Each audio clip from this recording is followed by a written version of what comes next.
Hi guys, it's Maaike. Today I'm back with a newbie and an oldie combined. Here it is. The new bit is the Woodware stamps I showed you in a haul a while ago, and the old bit is the happy birthday. And the Woodware stamp is called Succulents, which I think they're cacti, not succulents, but yeah, never mind. Anyway, the cacti, I stamped it on ink and Inkadoo paper. Then I cut them out while I was watching a YouTube video and took a picture of how I like the alignment. And I didn't cut out all the bits that were too difficult because I thought I would just arrange them so they don't interfere with my masking. I'm clever. I thought, the flower was kind of the biggest one, so that would be, not covered by anything anyway. And then I was trying a different arrangement than my photo. I like the kind of triangular shape that it forms. This is the Oldie. It's paper salon, and it's, well, not sure how old, but the glue on the stamp was quite deteriorated. And I got it secondhand from a Facebook sales group. And so, I don't know. But any happy birthday will do. I just love the sentiment font from the happy birthday, so that's why I got it. And I wanted to show you my new nicely sharpened pencils, and I used this one from Oldie. I got it at the beginning of August.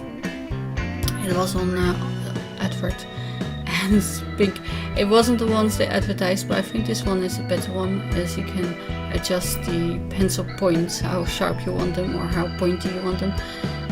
And I'm not sure the other one has that as well. It wasn't advertised and they didn't have them, so I can't say. But it's hand powered. Lidl also had one on offer just the other day that was battery operated, but I don't like using batteries if I don't have to. And when you put them in, you can turn the handle and you feel the resistance gets less. And there's also the thing to attach it to the table. And you can see, don't look at what I also bought, but that wasn't very healthy.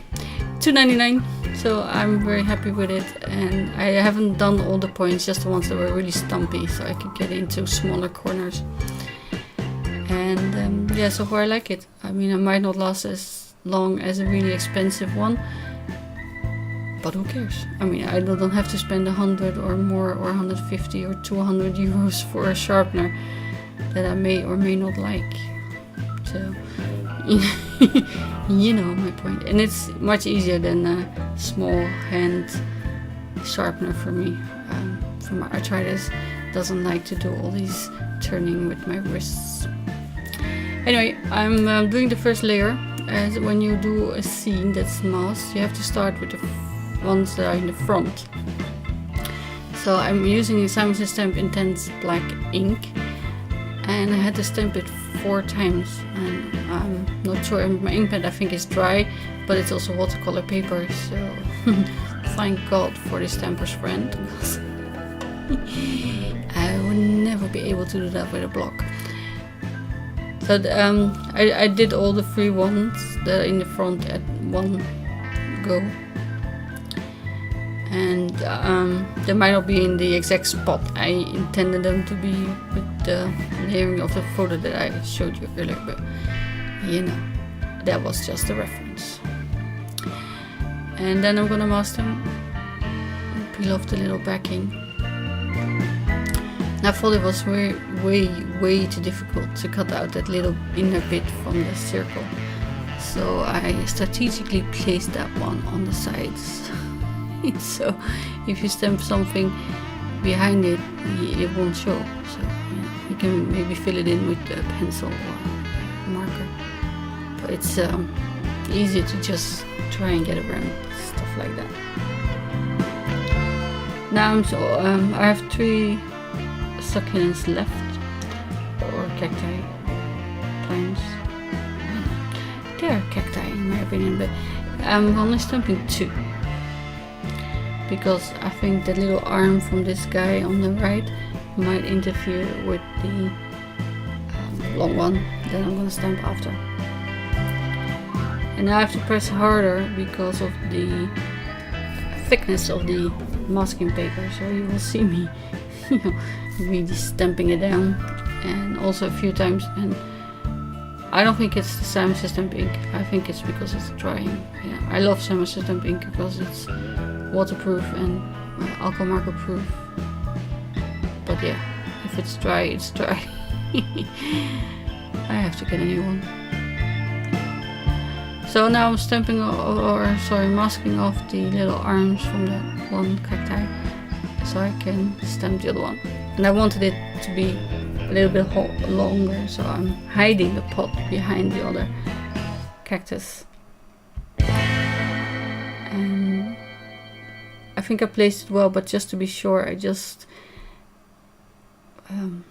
wipe off the bits that stick out, or might stick out. And then I thought I better ink it more strategically. So I'll zoom in a little bit so you can see the coloring better. And I'll try to show them in screen. I used 2 tins of these Crafter's Companion Aqua Blend pencils, and it's primaries and naturals. And I think the flowers on cacti are always really bright, and always orange or red and yellow. Never. Oh, there's pink actually, but not purple or nice pastel colors. This is really bright pink. I have a fuchsia pink. It's like a magenta. But yeah, I'm coloring. I will turn on the music, and I hope you can see the colors. I used kind of all the greens and then some blues for the pots. I hope you can see them in the screen because I don't remember them. So I will see you after the coloring. So enjoy.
So to do the stamping, I was looking for my little grid paper.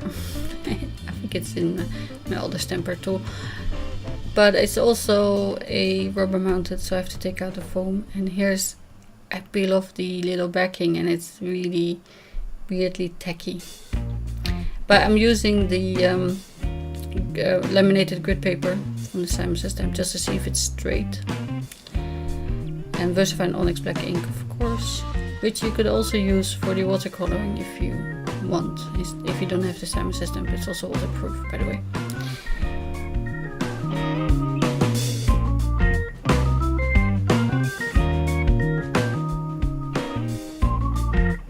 So that's stamped in one go.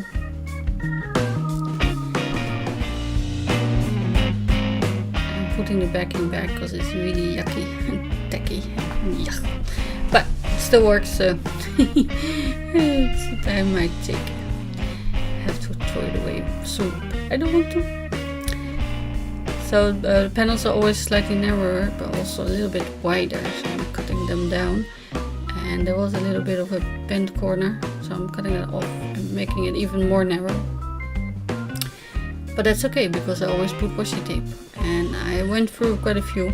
Black and white was way too contrasty. And I like this one and this one the most, because the colors, they come back. And then my eye got this starry dotty one. You see the red? I have many washi tapes, but never the right color somehow. I should choose other colors when I watercolor. Choose the washi tape first. Maybe that's better. Order. But who remembers? Anyway, I like to fold it around so you don't get the dog's ears. And then I use foam tape to mount my watercolor pen. And also have a black and white kind of a doily washi tape, and I thought that might look like a tablecloth. Again, it was way too stark in contrast with the other things going on in the card. And I tried to keep the colors to a minimum, just to keep it, a nice palette that is, tranquil. But of course I have to put some Nouveau shimmer pen in the clear gloss, this one, and also in a triangular fashion, so on the pot and the two flowers, and then the succulents are also kind of in a triangular shape, and then the flower and the glittery bits are also in a triangular shape. Yeah. And the happy birthday is not really in the middle, but it's centered with the succulents. I probably should have cut off the other side. I didn't see it then. Anyway, thank you for watching, and I will see you again soon. Bye!